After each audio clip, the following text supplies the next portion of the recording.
Assalamualaikum warahmatullahi wabarakatuh. Izin memperkenalkan diri, nama saya Intan Nadelia Pertiwi dari Prodi Hukum Tata Negara kelas H dengan NPM 2021020082. Di sini saya akan mempresentasikan tentang asal mula berdirinya dinasti Abbasiyah.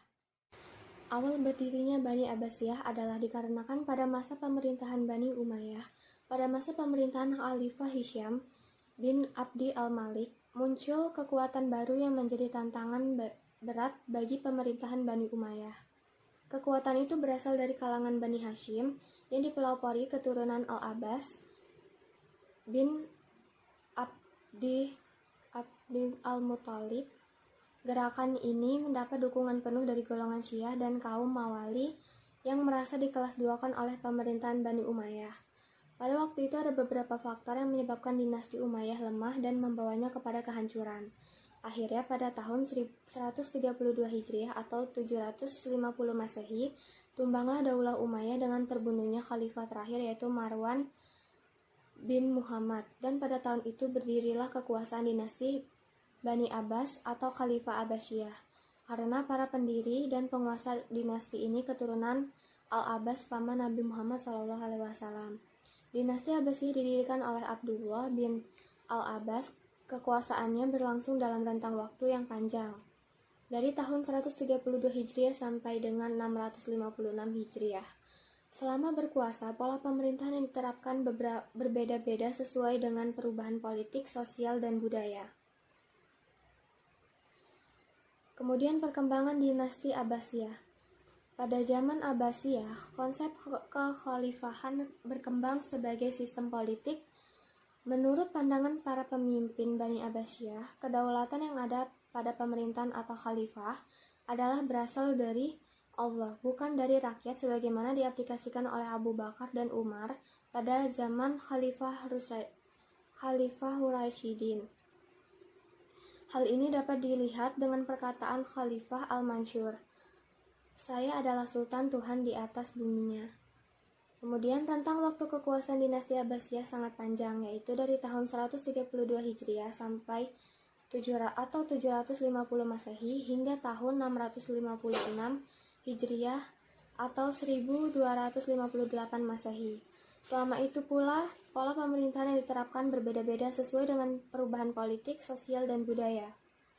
Sejarawan membagi masa pemerintahan dinasti Abbasiyah menjadi 5 periode, yaitu yang pertama ada periode pengaruh Persia pertama pada tahun 132 Hijriah atau 750 Masehi sampai dengan 232 Hijriah sampai 847 Masehi.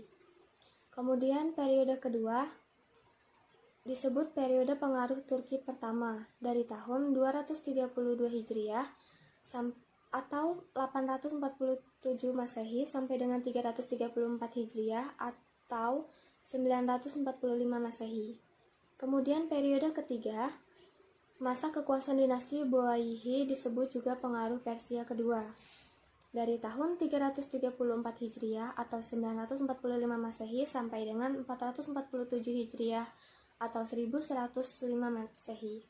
Kemudian periode keempat, masa kekuasaan dinasti Saljuk disebut juga pengaruh Turki kedua, yakni dari tahun 447 Hijriah atau 1105 Masehi sampai dengan 590 Hijriah atau 1195 Masehi.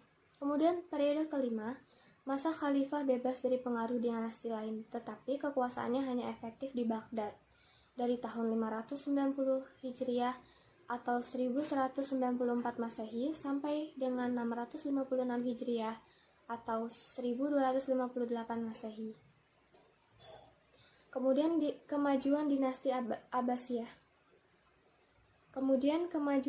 Abbasiyah. Dalam literatur sejarah Islam, Baghdad dikenal sebagai pusat peradaban Islam, baik dalam bidang sains, budaya, dan sastra. Kemajuan peradaban ini menghadirkan Baghdad sebagai kota para intelektual. Tidak hanya orang Arab yang hadir, bangsa Eropa, Persia, Cina, India, serta Afrika turut hadir mengisi atmosfer pengetahuan di sini. Kemudian masa kekhalifahan Abbasiyah inilah yang dikenal berkembang pesatnya pengetahuan. Pada masa ini banyak sekali bermunculan intelektual-intelektual muslim baik dalam bidang ilmu pengetahuan maupun ilmu agama.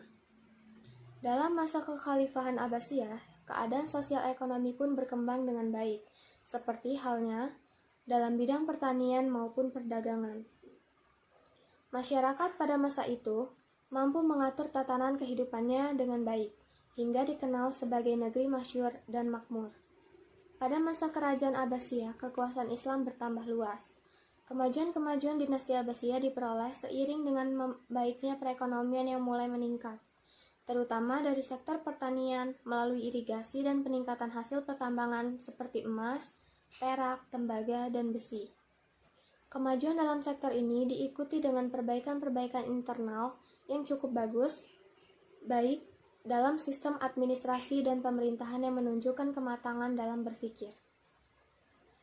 Kemudian adapun penyebab runtuhnya dinasti Abbasiyah, faktor internal runtuhnya dinasti Abbasiyah yaitu luasnya wilayah kekuasaan, berdirinya dinasti-dinasti kecil, perebutan kekuasaan di pusat pemerintah, persaingan antar bangsa, kemerosotan ekonomi, konflik keagamaan, kemudian gaya hidup bermewah-mewahan dan bersenang-senang, korupsi atau memperkaya diri sendiri, kemudian umat Islam meninggalkan ajaran agamanya, kemudian sistem pergantian khalifah secara turun-temurun, serta khalifah usia muda dan tidak memiliki kemampuan memimpin. Kemudian, adapun faktor eksternal runtuhnya dinasti Abbasiyah, adanya perang salib dan serangan tentara Mongol, serangan yang dilancarkan oleh pihak Kristen terhadap kekuatan Muslim dalam periode 1095 sampai 1291 Masehi, yang dikenal dengan perang salib. Hal ini dikarenakan adanya dugaan bahwa pihak Kristen dalam melancarkan serangan didorong oleh motivasi keagamaan. Selain itu, perang ini juga menggunakan simbol salib. Ada beberapa penafsiran tentang berapa kali perang salib itu terjadi. Batas antara perang salib yang satu dengan yang lainnya secara pasti tidak dapat ditentukan. Menurut Kahitib, perang salib terjadi 3 kali, sedangkan menurut Salabi 7 kali, dan menurut Sa'ad Abdullah Fattah Asyur 8 kali. Sekian presentasi dari saya. Apabila ada salah kata, saya mohon maaf. Kepada Allah saya mohon ampun. Wabillahi taufiq wal hidayah. Wassalamualaikum warahmatullahi wabarakatuh.